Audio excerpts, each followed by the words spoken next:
Ағамна заттар мен мамам атына жатып салыңызшы. Сендерде онсыз да қарыздарың көбейіп кетті ғой.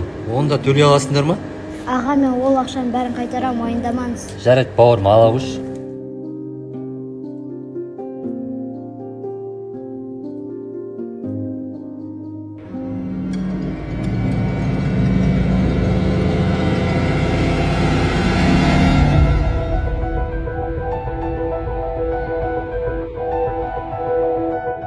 Аға, міне мен ақшаны таптым.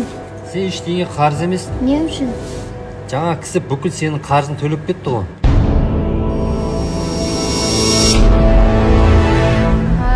Жаңа баланың қанша қарызы бар? 35-нде бір қарыздары бар ғой. Қарыздар мен төлей салайын.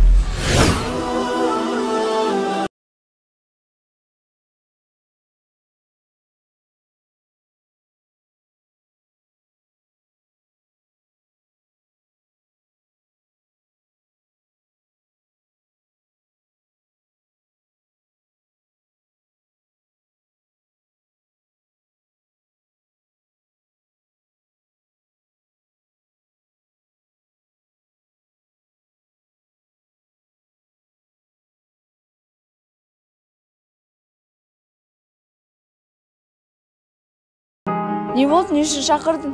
Сен жақында туған күнің келе жатыр ғой. Менде саған сыйлық бар.